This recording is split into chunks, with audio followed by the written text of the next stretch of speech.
आती है और जब शादी में आने का होता है तो उसके पास वो महंगे महंगे आभूषण नहीं होते। अब जब वो आभूषण नहीं होते, अब शादी के प्रसंग में भी जाना है तो शादी सिंपल तरीके से नहीं जा सकते, क्योंकि बड़े बड़े लोग आने वाले, रिसेप्शन भी थोड़े बड़े पैमाने में। तो क्या करें? उस बहन ने जहाँ पे ये उधार पे आभूषण मिलता है आर्टिफिशियल, वहां जाकर के 20-25 हजार रुपए का वो आभूषण खरीद करके आती है। और वो 20-25 हजार का आभूषण जब रेंट पर लेने जाती है, वो दुकानदार कहता है कि अगर आप 2 घंटे तक ये आभूषण अगर रखते हो तो आपको 20,000 रुपए देना पड़ेगा। अगर 2 घंटे से ज्यादा हुआ तो डबल भी हो सकता है। मात्र 2 घंटे के लिए वो आभूषण खरीद करके अपने मित्र के शादी के प्रसंग पे जाती है। अब जो मित्र है, जिसकी शादी है, वो तो सादा सिंपल यानी जो ओरिजिनल आभूषण है वो पहनेंगे।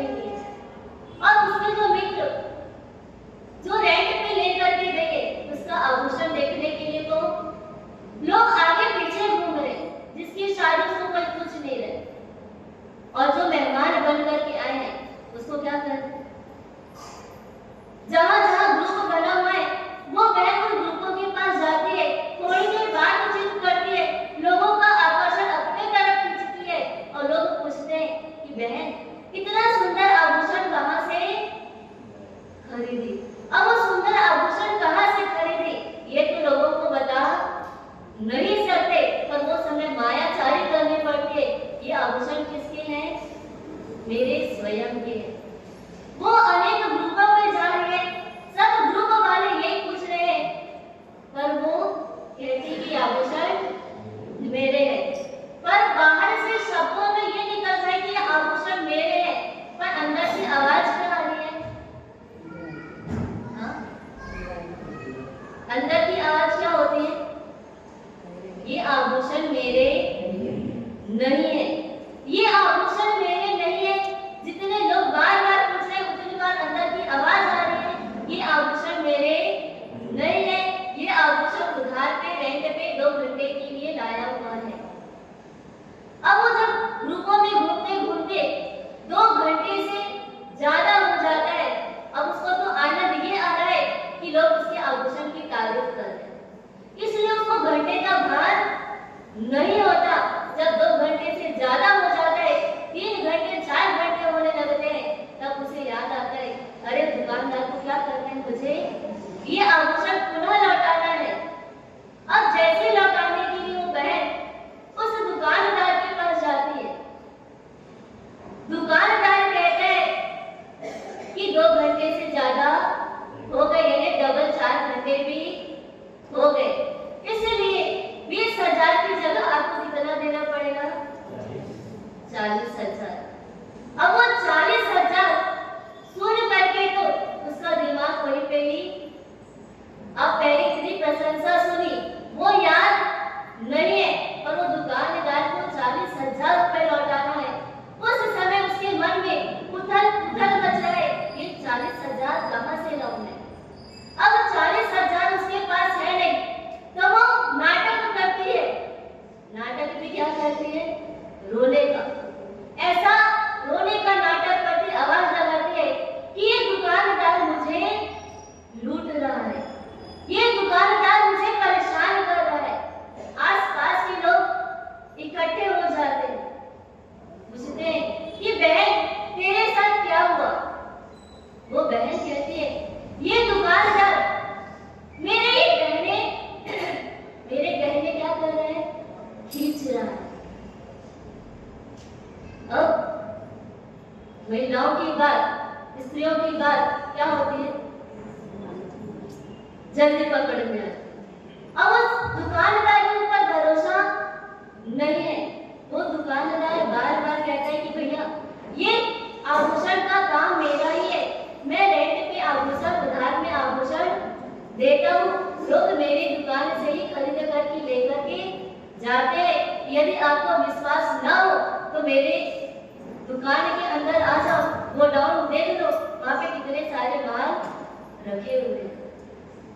वो ये सब देखते देखते तो पुलिस भी इकट्ठी, किसी व्यक्ति ने पुलिस को भी फोन कर दिया, पुलिस भी आ जाती है, तहकीकात होती है, पता चलता है कि वो दुकानदार वाला व्यक्ति सही है, उसके दुकान पे ही ये काम होता है कि वो आभूषण किराए पे दिया जाता है। जब ये हकीकत बात पता चलती है तो वो महिला को भी क्या किया जाता है, गिरफ्तार किया जाता है। 1 महीने के लिए उसको जेल की सजा मिल जाती है।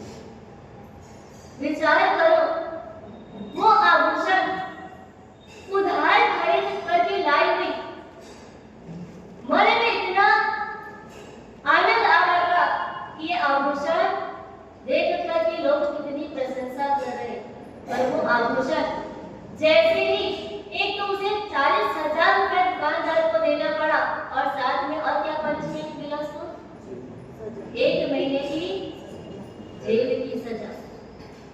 और ये घटना उस महिला के साथ तो घटी और ये हमारे साथ भी प्रतिदिन घटते रहती है। महोपाध्याय गुरु भगवत कहते हैं कि आत्मा का आनंद लेना है, आत्मा को पूर्ण स्वरूप में समझना है तो उसके भीतर आने की आवश्यकता है। बाहर पूर्णता, बाहर आनंद मिलने वाला नहीं है। पर हमारे जैसे ना समझ लोग आनंद ढूंढने के लिए वो धन के पास जाते हैं, सोचते हैं कि धन से मुझे आनंद मिल जाएगा, पद से मुझे आनंद मिल जाएगा, परिवार से मुझे पूर्णता मिलेगी, पद से पूर्णता मिलेगी, प्रतिष्ठा से मुझे पूर्णता मिल जाएगी। पर कितना भी प्रयास करो इन चीजों में, उन चीजों में वो पूर्णता है ही नहीं, वो आनंद है ही नहीं, तो वो मिलेगा भी नहीं। अगर धन से पूर्णता मिलती तो धनवान व्यक्ति कभी भी अशांत नहीं होता। सबसे धनवान व्यक्ति आज की डेट में कौन है? हाँ? कौन है? आपको किसके जैसा धनवान बनना है? एम बना दो ना, मुझे उसके जैसा धनवान बनना है। तो आज की दुनिया में सबसे धनवान व्यक्ति कौन है? हाँ? अंबानी। सबके मुंह से क्या आवाज आ रही है? धीरे धीरे आवाज आ रही है कि अंबानी सबसे धनवान व्यक्ति है। उसके पास जाकर के पूछ लो, क्या इतना धन उसके पास होने के बाद क्या उसके जीवन में शांति है? हाँ? इतना धन होने के बाद उसके जीवन में शांति है क्या? अगर शांति होती तो क्या वो वापस धन कमाने के लिए, क्या वो दुकानदारी जो उसका बिजनेस है वो पूरा करता हो?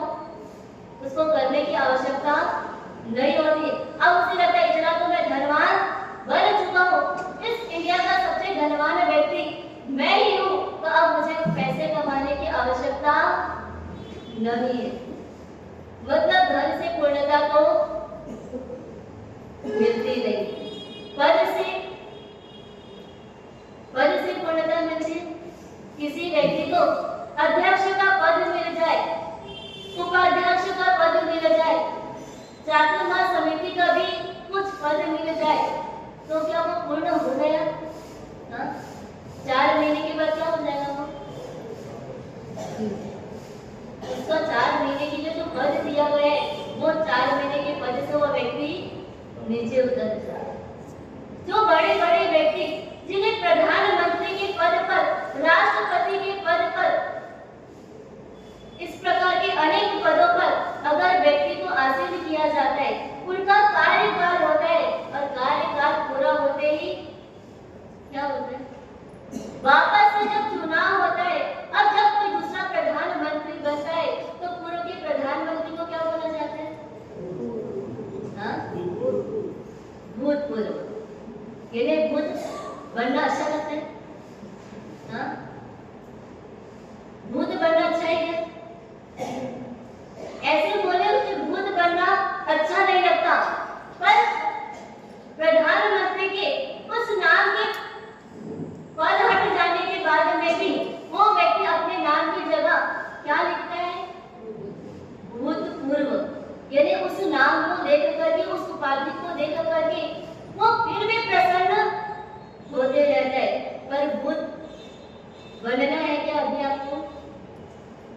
बुद्ध नहीं बनना। यानी भगवत कहते हैं ये भूत बनने की जगह अगर आपको अद्भुत बनना हो तो क्या करना है? हाँ? भूत बनने की जगह पे व्यक्ति अद्भुत बनना चाहेगा कि भूत ही बनना चाहेगा? हाँ? अद्भुत बनना चाहेगा। अद्भुत बनने के लिए क्या करना पड़ेगा? भक्तांगा की पहली गाथा में मानतुंगाचार्य जी मासा कहते हैं, भक्तामरे प्रणत मौलि मणि प्रभाना मुद्योतकं धरित पापतमो विदानम् सम्यक् प्रणम्य जिनपादयुगं युगादा आलम्बनं भवजले पतिताञ्जनानाम्। सम्यक् प्रणम्य जिनपादयुगं युगादा, यानी अगर परमात्मा को जिस प्रकार से प्रणाम करने को बोला गया है, जिस प्रकार से वंदन करने को बोला गया है, अगर व्यक्ति उस प्रकार से परमात्मा को वंदन कर ले तो वालम वलम भव जले पतिताञ्जनानाम्, वो भाव रूपी समुद्र में गिरने वाले प्राणी को क्या बन जाते हैं? परमात्मा भी आधारभूत बन जाते हैं, वो सहारा देने वाले बन जाते हैं। और जब वो परमात्मा की शरण में चले जाता है तो उसका जीवन अद्भुत बन जाता है। पद से व्यक्ति भूत बनता है, पर वो परमात्मा की चरण युगल को पकड़ लेता है तो वो व्यक्ति क्या बन जाता है? अद्भुत बन जाता है। भरत चक्रवर्ती को देखो, जब वो 6 खंड को जीतता है तब उसे चक्रवर्ती का पद मिलता है, और चक्रवर्ती का पद मिलने के बाद में वो ऋषभकूट में जाता है अपना नाम लेखन करने के लिए। जैसे ही नाम लिखने के लिए हाथ उठाता है और देखता है कि उस ऋषभकूट में तो अनेकों नाम लिखे हुए हैं, एक भी जगह ऐसा खाली नहीं है कि वो अपना नाम वहां पर लिख सके। वो जैसे ही अपना हाथ उठाता है वो एक नाम लिखा हुआ को मिटाने के लिए उसके मन में चिंतन चलता है, अरे मैं तो अगर एक नाम को यहाँ पे मिटा करके अपना नाम मैं लिख दूंगा, और जब दूसरा कोई चक्रवर्ती बनेगा वो क्या करेगा? वो मेरा नाम मिटा करके अपना नाम लिख दूंगा। तो ऐसा नाम लिखने से क्या फायदा? और वो पुनः लौट जाता है। विचार करो कि ऐसा पद प्राप्त करो जो पद प्राप्त करने के बाद किसी की ये ताकत ना हो कि उस पद से आपको नीचे उतार सके। यानी भगवान कहते हैं कि व्यक्ति प्रतिष्ठा के लिए चाहता है कि अगर मुझे प्रतिष्ठा मिल जाए, मेरी प्रसिद्धि हो जाए तो मुझे पूर्णता मिल जाएगी, मुझे वो आनंद मिल जाएगा। और वो प्रतिष्ठा को प्राप्त करने के लिए, प्रसिद्धि को प्राप्त करने के लिए व्यक्ति कितना पुरुषार्थ करता है। उसको लगता है कि मेरे पास धन तो नहीं है, पर लोगों के बीच में अगर मैं बोली लेता हूँ, अगर मैं मेरा नाम देता हूँ तो लोगों के बीच में मेरा नाम होगा। अगर मेरा नाम होगा तो मेरी प्रतिष्ठा बनी रहेगी। विचार करो, अगर उस सभा में उस व्यक्ति का नाम तो ले लिया गया, पर अगर रूम के लिए उसने नाम लिखाया है, अगर उस रूम के सामने उस व्यक्ति का नाम नहीं लिखा गया तो मन में क्या होता है? बोली बोल दी, पैसा भी दे दिए, पर रूम के सामने वो पत्थर में खुदाई करके नाम नहीं लिखवाया गया, तो अगर सिंपल पेपर पे भी लिखवाते ना वो भी पसंद नहीं आता। मेरा नाम कहाँ पे लिखा होना चाहिए? कहाँ पे लिखा होना चाहिए? वो पत्थर पे लिखा होना चाहिए, खुदाई करके लिखा होना चाहिए कि बाद में अनेकों वर्षों तक मेरी पीढ़ी दर पीढ़ी अगर कोई आए उस नाम को पढ़ करके क्या हो? खुश हो। अगर नाम लिखा नहीं गया तो वो दान दिया हुआ भी क्या होता है? हमारा व्यर्थ चले जाता, वो हमारे अशुभ भावों के कारण। तो विचार करो, न तो सत्ता, न संपत्ति, न स्वजन, न परिजन, ये कोई भी आपको पूर्णता नहीं दिला सकता, वो कोई भी आपको आनंद नहीं दिला सकता तो आनंद दिलाने वाला कौन? इस वास्तविकता से हम विपरीत दिशा में चले जाते हैं और हमको वो आनंद की अनुभूति नहीं हो पाती। कहते हैं ना कि अगर व्यक्ति को मक्खन चाहिए, घी चाहिए, अगर वो पानी लेकर के घड़ा भर के पानी लेकर के बैठा है और वो बिलोना कर रहा है, इसमें से मुझे क्या मिलेगा? मक्खन मिलेगा। और वो 1 घंटा, 2 घंटा, 3 घंटा, 1 महीना, 2 महीना, 4 महीना, साल भर भी हो गया और वो मक्खन नहीं मिलता। यानी कहते हैं अगर वो बैठ जिंदगी भर भी अपने आयुष्य पूरा होते तक भी अगर वो पानी से बिलोना करते रहे तो क्या मक्खन निकल सकेगा? नहीं निकल सकता। क्यों नहीं निकल सकता? क्योंकि उसमें वो चीज है ही नहीं। अगर कोई व्यक्ति रेत में से तेल निकालने का प्रयास करे तो निकल सकता है? तो भी नहीं निकल सकता। तो विचार करो, अगर कोई व्यक्ति ऐसा पुरुषार्थ और प्रयास कर रहा है उस व्यक्ति का क्या करोगे? वो व्यक्ति को क्या कहोगे? सामने देख लो, वो महीनों हो गया पानी से बिलोना करते करते मक्खन अभी तक निकला नहीं। रेत को पीते पीते बहुत समय हो गए पर तेल अभी तक निकला नहीं। तो वो भाई और बहन को क्या कहोगे? क्या करे बोलो? क्या करे बोलो? मूर्ख की भांति वो काम करे जिसमें कोई सार निकलने वाला नहीं है, फालतू समय वेस्ट कर रहे। और यही समय वेस्ट कौन कर रहे हैं? ये समय हम भी वैसा ही वेस्ट करें।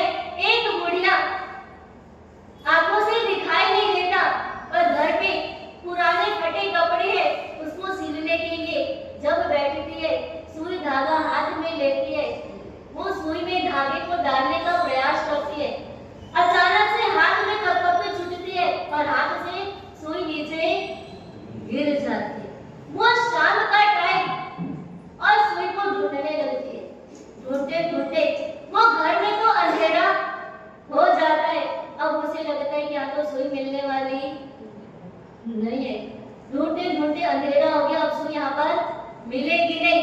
तो वो रोड में जो स्ट्रीट लाइट जल रही है वहां पर जा करके मैं ढूंढ लेती हूँ। वहां पर आधे घंटे से वो सुई को ढूंढ रही है और शाम का टाइम, बच्चे स्कूल से आए हुए हैं, वो आसपास वहीं पर रोड पर खेल रहे हैं। वो बच्चे देखते कि दादी माँ क्या कर रही है। वो 4-5 बच्चे वो दादी माँ के पास जाते हैं और पूछते हैं कि दादी माँ आप क्या ढूंढ रहे हो? वो दादी माँ कहती है कि बेटा मेरी सुई खो गई है, उस सुई को मैं ढूंढ रही हूँ। वो बच्चे भी 15-20 मिनट, आधी घंटा हो गया वहां पे सुई ढूंढते ढूंढते पर वो सुई वहां पर मिली नहीं। अचानक से एक बच्चे के दिमाग में आता है, वो दादी माँ को पूछ ही लेता है कि दादी माँ आप किस जगह पे वो सुई में धागा डाल रही थी? वो सुई आपके हाथ से कहां पे नीचे गिरी? जैसे ही दादी माँ कहती है मैं तो रूम के अंदर वो झोपड़ी में सुई में धागे डालने का प्रयास कर रही थी और वो वहीं पे ही नीचे गिर गई। और बच्चे सिर पे हाथ देकर के कहने लगते, अरे दादी माँ अगर सुई झोपड़ी के अंदर रूम में गिरी है तो ढूंढना कहाँ पड़ेगा? उसको तो रूम में झोपड़ी के अंदर ही ढूंढना पड़ेगा। अब बाहर कितना भी ढूंढोगे तो वो मिलने वाला नहीं है। ऐसा ही काम हमारे जीवन में हम भी कर रहे हैं और ज्ञानी भगवंतों के सामने हम भी हंसी के पात्र बन रहे हैं। संसार की सबसे बड़ी भूल यही होती है कि बचपन में हमारी जो इच्छाएं होती है और वो इच्छाओं की पूर्ति होती जाती है। बच्चा छोटा होता है, खिलौने के लिए जिद किया तो क्या हुआ? तुरंत खिलौने मिल जाते हैं। फिर थोड़ा बड़ा हुआ, साइकिल के लिए जिद किया तो साइकिल भी दिला दी।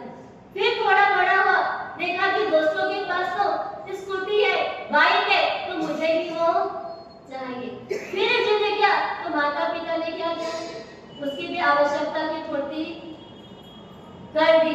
अब जैसे ही थोड़ा बड़ा हुआ, अब उसे लगा मेरे हाथ में कार भी होनी चाहिए, कार की चाबी मुझे मिलनी चाहिए। इस प्रकार जिद करते करते वो कार तक पहुंचा। अब आपको लगा कि बच्चे को कार हाथ में नहीं देना है, क्योंकि ट्रैफिक बहुत ज्यादा है, कभी भी एक्सीडेंट होने की संभावना हो सकती है। अब उस बच्चे को आप मना करो तो बच्चा मानने को तैयार नहीं हो पाए, क्योंकि शुरू में आपने वैसा संस्कार दे दिया, एक बार जिद किया और वो चीज आपने क्या किया, उस बच्चे के हाथ में दे दिया। कल एक बहन आई थी, वो कहने लगी कि मेरा 2 साल का बेटा अभी फ्रेंडशिप गया, उस समय उसने मेरे से 20 रुपए की मांग करी कि मुझे क्या खरीदना है, फ्रेंडशिप बैग। क्यों खरीदना है? मेरे फ्रेंड को बांधना पहनाना। अब माँ ने बोला कि तुझे मैं पैसा देने वाली नहीं हूँ। तो पापा के पास गया, दादा के पास गया, वो कहीं ना किसी तरीके से क्या किया, जब मम्मी पैसा नहीं दी तो दादा और पापा से पैसा ले लिया और पैसे को बैग में डाल के रखा। और जब मम्मी स्कूल भेजने के समय वो बैग को खोल करके वापस स्कूल जाने वाला है, तो कौन सा बैग है, पुस्तक है, पेन है, वो सब देखने के लिए वो बैग की चेक करती है। पता चलता है कि उसके अंदर तो वो पैसा रखा हुआ है। वो पैसे को जब वो बहन निकालती है तो बच्चा रोने लगता है, ये पैसा तो मुझे आपको देना ही पड़ेगा, अगर आप रुपए नहीं दे तो मुझे स्कूल नहीं जाना। विचार करो, वो 2 साल का बच्चा, दूसरी क्लास में, सेकंड क्लास में पढ़ने वाला वो बच्चा अब स्कूल नहीं जाने की जिद कर। माँ ने कहा तुझे जाना हो तो जा, नहीं जाना हो तो मत जा, पर ये पैसा तुझे मिलने वाला है। अगर वो शुरू दिन ही उस दिन वो 20 रुपए 50 रुपए उस बच्चे को दे देते तो क्या होता? बच्चा बढ़ते बढ़ते बड़ी बड़ी चीजों की मांग कर लेता। वैसे अगर अनुशासन की जगह पर बच्चों को डांटना भी पड़ता है, चमकाना भी पड़ता है, हाथ भी उठाना पड़ जाता है, पर माँ का मन अंदर से क्या होता है? वो बहन आकर के कहती है, मास्टर मैंने इस बच्चे को बहुत डांटा कि तुझे पैसा नहीं मिलेगा, पर वो स्कूल तो चले गए हैं, पर मेरा मन घर पे नहीं लग रहा है, मुझे क्या करना चाहिए? अगर वो संस्कार देने के लिए अगर अनुशासन ना रखा जाए तो बच्चे कहीं के भी कहीं बढ़ जाते हैं। वैसे जब युवानी आती है तो वह व्यक्ति सोचता है मुझे पैसा चाहिए तो मुझे नौकरी करनी पड़ेगी। अब नौकरी करता है तो अंदर से क्या इच्छा जागृत करती है? हर साल मेरा वेतन, मेरी सैलरी बढ़नी चाहिए। अब वो सैलरी भी बढ़ रही है तो उसको लगता है कि मेरा प्रमोशन होना चाहिए। प्रमोशन जैसे ही होता है उसके अंदर क्या भावना जागृत होती है? मुझे वो मान सम्मान भी, वो पद प्रतिष्ठा भी मुझे मिलना चाहिए। इस प्रकार अनेक इच्छाएं जागृत होती है। जैसी इच्छाएं वो बनिया व्यक्ति की जागृत होती है। बनिया व्यक्ति को हमेशा उदास कहा जाता है। बनिया सदा उदास, आपने सुना? हाँ, बनिया किसको बोलते हैं? हाँ, किसको बोलते हैं? जो व्यापार करता है उसको बनिया बोला जाता है। अब बनिया को ज्ञानी भगवतों ने देखा कि वो सदा उदास होता है। क्या आप लोग उदास रहते हो? हाँ, शायद इसीलिए वो महापुरुषों ने वो चीज लिखी होगी, बनिया सदा उदास। अब एक बार अकबर और बीरबल शाम के टाइम पे घूमने के लिए निकलते हैं और एक बनिया व्यक्ति दुकान पे बैठा हुआ है, सिर पे हाथ देकर के। अकबर देखता है उसके दुकान पे तो पूरा दुकान कंबलों से भरा हुआ है और अच्छी क्वालिटी के भी कंबल उसके दुकान में है। ऐसा भरा दुकान होने के बाद में भी ये बनिया उदास क्यों बैठा है? बीरबल ने कहा कि जहां पर ना ये बनिया हमेशा क्या होते हैं? उदास होते। जितना भी उनको कुछ भी मिल जाए ये कभी प्रसन्न नहीं होते। फिर भी अकबर ने कहा एक बार जाओ कुछ करके तो आओ कि वो उदास क्यों बैठा है। और बीरबल जाता है उस बनिया व्यक्ति के पास। बनिया व्यक्ति कहता है कि ठंडी कम पड़ने के कारण इस वर्ष मेरा कंबल जैसी मेरी सोच थी, जितना मुझे कमाना था उतनी कमाई भी नहीं हुआ और कंबल भी बिक नहीं पाया है, इसलिए मैं उदास हूं। वो बीरबल आकर के वो अकबर बादशाह को कहता है कि ठंड कम पड़ने के कारण उस बनिया व्यक्ति का माल बिका नहीं है, इसलिए वो उदास बैठा है। अकबर को लगता है कि मेरे राज दरबार में, मेरे सभा में, मेरे राज्य में कोई भी व्यक्ति उदास नहीं होना चाहिए। तो उन्होंने एक फरमान जारी करी कि जो भी मेरे राज दरबार में, मेरी सभा में उपस्थित होगा उसे क्या करना है, नया कंबल ओढ़ करके आना है। कौन सा कंबल ओढ़ करके आना है? सबके घर पे तो कंबल होता ही है, पर दूसरे दिन जो मेरे राज दरबार में आएगा उसे नया कंबल ओढ़ करके आना है। जैसे फरमान जारी हुआ अब लोग विचार करने लगे इतनी गर्मी में कौन कंबल ओढ़ करके जाएगा। गर्मी में कोई कंबल ओढ़ता है? कोई भी कंबल नहीं होता है। पर अकबर बादशाह का फरमान है अगर कंबल ओढ़े बिना गए तो कुछ भी हमारे साथ घटना घट सकती है। वो डर और भय के कारण नए कंबल लेने के लिए वो बनिया व्यक्ति के पास एक एक करके लोग जाने लगते। कम से कम 200-250 कंबल उस बनिया व्यक्ति ने 500 रुपए में बेच दिया। अब उस बनिया को लगा फिर भी ग्राहक आ ही जा रहे हैं, अब मैं क्या करूं, जो बचा हुआ कंबल है उसका रेट बढ़ा देता हूं। और रेट बढ़ाया सीधा 5000 रुपए। 500 से कितना बढ़ाया? 5000 रुपए कर दिया। अब बादशाह का फरमान है नए कंबल खरीदना है तो दुकान से तो खरीदना ही पड़ेगा, भले वो 5000 रुपए का। 100-200 लोग वो 5000 रुपए में वो कंबल को ले जाने लगे। फिर भी अभी तक ग्राहकों की लाइनें लगी हुई है। अब वो बनिया व्यक्ति को लगता है कि अब इसकी रेट और बढ़ा देता हूँ। वो 5000 से सीधा 50000 उस कंबल का है। जैसे ही पूरा माल बिक गया, पूरी दुकान उसकी खाली हो गई। राज दरबार में सभी व्यक्ति नए नए कंबल ओढ़ करके आए। अकबर बादशाह को लगा आज उस बनिया व्यक्ति का माल तो पूरा बिक गया होगा, आज तो उसकी उदासी खत्म हो गई होगी। दूसरे दिन पुनः वह शाम को जब घूमने निकलते हैं वो बनिया व्यक्ति को देखते हैं। पुनः वो बनिया व्यक्ति कैसा? फिर वो बनिया व्यक्ति सिर पे हाथ दे करके बैठा हुआ है। दुकान तो पूरा खाली है और उदास बैठा हुआ है। फिर उस बनिया व्यक्ति के पास जाकर के पूछा जाता है भाई तेरा माल तो पूरा बिक गया, अब उदास किस बात की तुझे?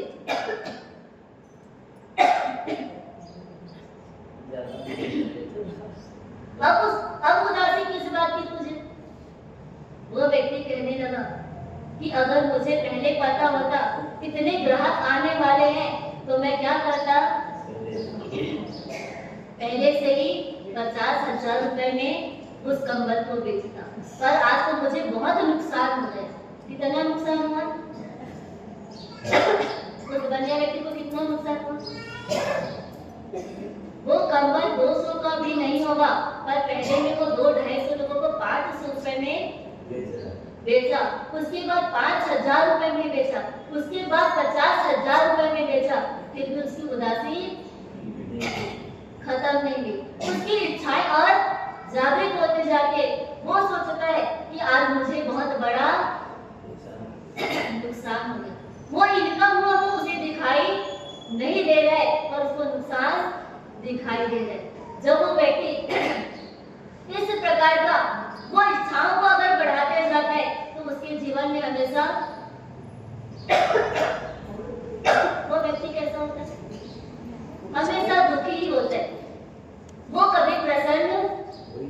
नहीं हो सकता।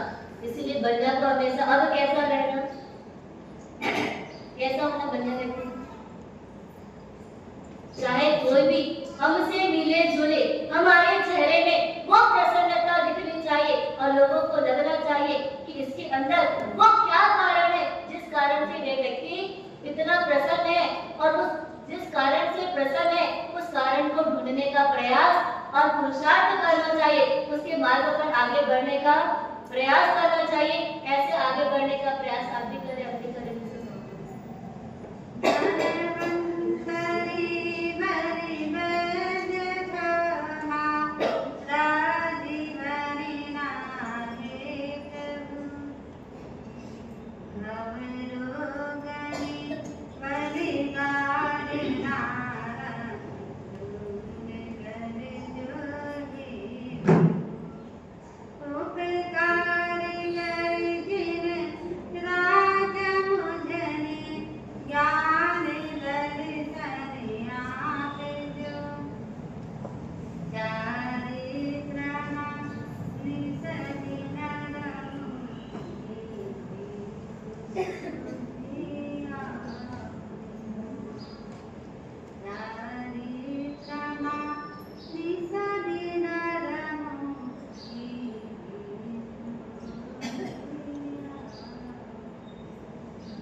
परमात्मा के चरणों में कोटि सा वंदन। प्रातः स्मरणीय चारों दादा गुरुदेव के चरणों में कोटि सा वंदन। केवल राम तीर्थ प्रेरिका प्रवर्तनी महोदय आगमन परम पूज्य गुरुदेव श्री के चरणों में कोटि सा वंदन। संघ स्नेह भारती प्रवचन प्रवीणा मम जीवन उद्धारिका अमरावती में विराजित परम पूज्य गुरुदेव श्री के चरणों में उपस्थित धन्य प्रेमी बंधुओं, माताओं एवं बहनों, भावना अधिकार जिसमें महाबल और मैरिया सुंदरी का जीवन चरित्र, जिसमें बात चल रही थी पुष्पवर्धन नगर के राजा जिनकी मृत्यु हो जाती है और दो भाई जयचंद्र विजयचंद्र जो शून्य नगर में गुणवर्मा से मिलते हैं, वो विजयचंद्र जिन्होंने अपनी आप बीती बातें बता रहे हैं।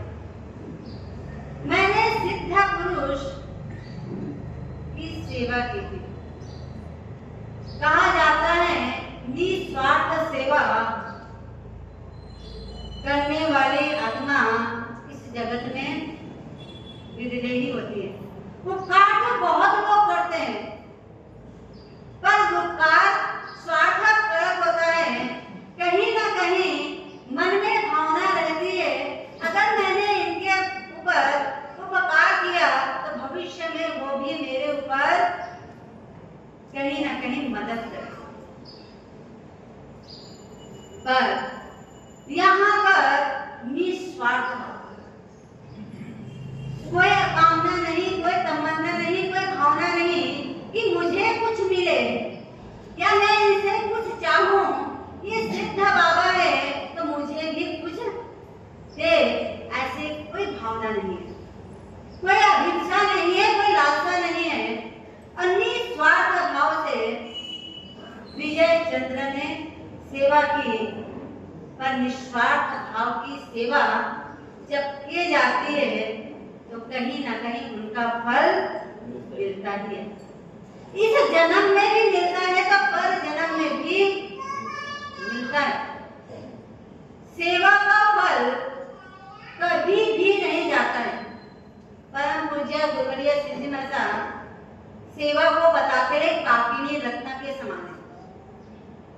यानी कि बाकी जो धर्म करते हैं, चाहे तप करे, चाहे ज्ञान करे, चाहे आराधना करे, चाहे कोई भी करे, उसका फल एक बार न भी मिले, पर सेवा मिलता ही है। विजय चंद्र राजकुमार ने सेवा की, तो सेवा से संतुष्ट होकर के सिद्ध बाबा ने दो विद्या एवं क्या दिया था? रस का कुंभा दिया। कौन सा रस था? लोहा भेदक रस। वो लेकर के चंद्रावती नगरी में गए, लोभा का लोभा नंदी के पास पहुंचे और उनके आवभगत से वो इस व्यक्ति को प्रामाणिक जान करके अपना रस का कुंभा रख करके कहीं बाहर चले गए। वापिस अपनी माँ से मिलने की इच्छा से आते हैं। लोभा का लोभा नंदी को अपने रस का कुंभा मांगते हैं, पर इधर लोभा का और लोभा नंदी जिनको पता चल गया था ये रस कोई सामान्य रस नहीं है, ये लोहा भेदक रस है। एक बूंद अगर लोहे पर गिर जाए तो सोना बन जाता है। और धन की लालच ने क्या किया? विश्वासघात करने के लिए मन प्रेरित हो गया, विश्वासघात कर दिया। बहुत प्रकार से विजय चंद्र राजकुमार ने समझाया पर मानने के लिए तैयार नहीं हुआ। आखिर उन्होंने तो क्या कर दिया? लोहा स्तंभित विद्या से स्तंभित करके अपने माँ से मिलने के लिए वहां पहुंचे, पर यहाँ पर कोई भी नहीं है। नगर पूरा शून्य है, उजड़ा है, कोई भी नहीं है। चारों तरफ नजर करते हैं, चारों दिशा में घूमते हैं, पर एक भी शक्ति दिखाई नहीं दिया। अब इधर गुण वर्मा को पता तो चल गया यही व्यक्ति है जिन्होंने मेरे पिताजी और चाचा जी को क्या किया है? स्तंभित किया है। पर अभी बोलने से कुछ मतलब नहीं है, पहले इनकी पूरी बात सुन लेना चाहिए। और उन्होंने कहा आपका ये राज्य उजड़ कैसे गया? आपके राज्य में एक भी व्यक्ति दिखाई नहीं दे रहे, धन दौलत रिद्धि समृद्धि भरपूर है, पर यहाँ एक भी व्यक्ति नहीं है, ऐसा क्यों हुआ? तब विजय चंद्र कहते हैं यही चीज मैं भी जानने के लिए पूरी नगर में घूमा, पर एक भी व्यक्ति नजर नहीं आया। फिर आखिरकार मैं राज्य में जहाँ रहते थे हम लोग वहां प्रवेश किया, पर वहां पर मेरी भाभी मिली मुझे। जैसे ही मेरी भाभी ने मुझे देखा तो उन्होंने मेरे लिए आसन बिछाया और गदगद हो गए। खुशी प्रसन्नता से वह फूले नहीं समाई और आंख में अश्रु की भी धारा दी। मैंने भाभी से पूछा, भाभी ये हालत कैसे हो गई?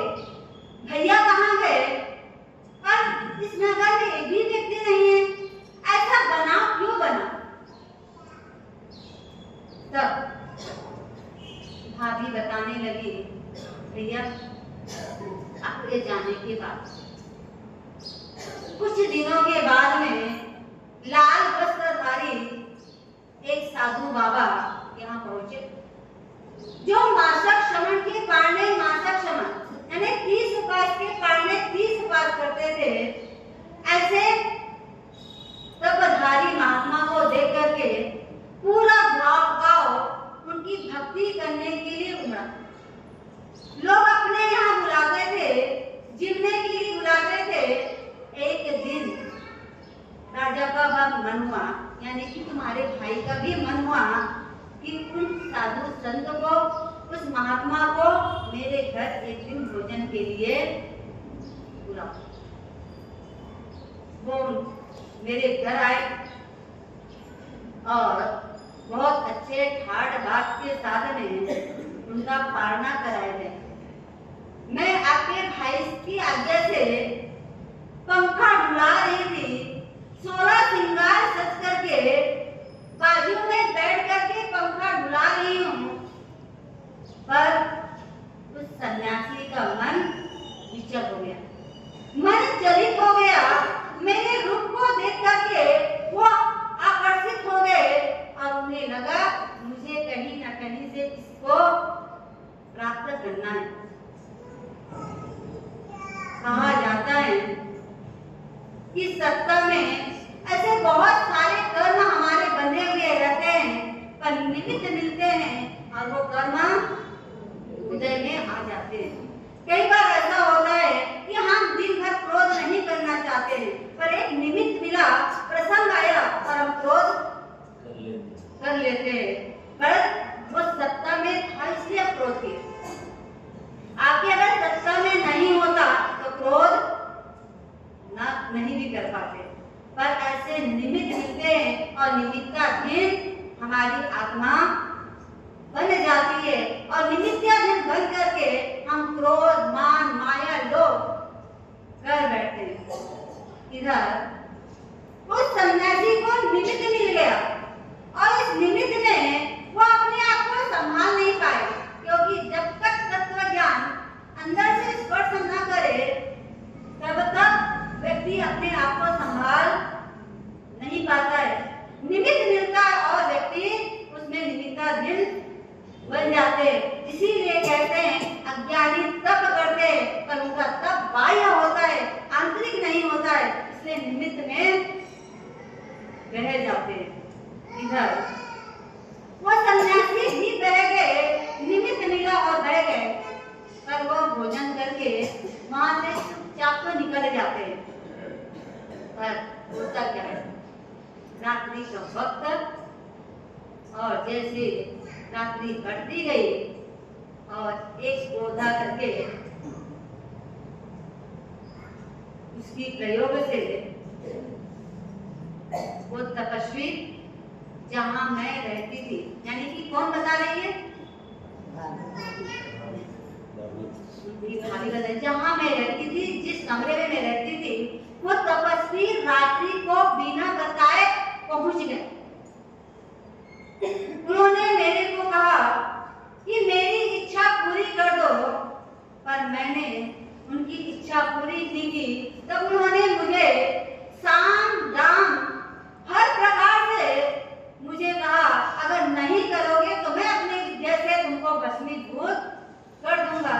पर मैंने भी उनको हर तरह से समझाने की कोशिश की, हर तरह से उनको समझाया, पर उसी समय राजा वहाँ आते हैं। हम दोनों के बीच बाहर खड़े हो करके वार्तालाप सुनते हैं कि ये तपस्वी यहाँ पहुँच गए और मेरी पत्नी के साथ किस तरह से बातें कर रहे हैं और मेरी पत्नी किस तरह से बात कर रहे हैं। दोनों का वार्तालाप सुनते हैं। तुरंत सैनिकों को उस तपस्वी को पकड़ने के लिए आदेश देते हैं। वो तपस्वी को पकड़ते हैं और पूरे गांव में क्या होता है, सबको पता चल जाता है कि ये तपस्वी नहीं है। सब जरूर कर रहे हैं, पर इनके मन में ऐसी इच्छाएं जागृत है। सब तरफ से गांवों में भी थू थू करके आता है और इधर राजा उसको फांसी की सजा दे देते हैं। उस समय वो तपस्वी मृत्यु को प्राप्त करके बेहतर जाति के देव बनते हैं और उसके बाद वो वापिस यहाँ आते हैं और आकर के पूरी नगरी को तहस करने के लिए आतुर हो जाते हैं। सबसे पहले आपके भाई को मारते हैं, उसके बाद लोगों को एक एक करके पकड़ करके मारते हैं। कुछ लोगों को पता चलता गांव से बाहर निकल जाते हैं और इसी बीच मैं भी क्या करी, बाहर भागने लगी यहाँ से वहां। जब भाग रही थी उसी बीच उस राक्षस की नजर मेरे ऊपर पड़ जाता है और मुझे पकड़ करके वो ले आते हैं और कहते यही तेरे लिए तो मैं ये सब कुछ किया हूँ। तू कहाँ भाग सकती है? तू कहीं नहीं भाग सकती है। और पूरे गांव वाले जो भाग सकते थे वो भाग गए। कुछ लोगों को उन्होंने मार दिया और इस तरह से वो राक्षस यहाँ रोज शाम को आते, यहाँ पर पलंग में सोते और सुबह चले जाते। ये सारी वार्तालाप कौन सुन रहे? विजय चंद्र यानी कि विजया देवी की देवर जी यानी कि विजय चंद्र ये बातें सुन रहे। तब विजय चंद्र कहते हैं चलो नगर तो उजड़ हो गया है, पर ऐसा कोई मर्मा बातें हो जिससे उस राक्षस का निग्रह कर सके, उस राक्षस का परास्त कर सके, ऐसी कोई बात हो तो बताओ मुझे, ताकि मैं उसका निग्रह करके वापिस अपने पिताजी के राज्य को व्यवस्थित कर दूं। तब विजया रानी क्या कहती है और किस तरह से उस राक्षस का निग्रह कर पाते हैं कि नहीं कर पाते, उस समय विजय चंद्र क्या उपाय सोचते हैं, यानी भगवंतों ने देखा होगा, कहा जाएगा।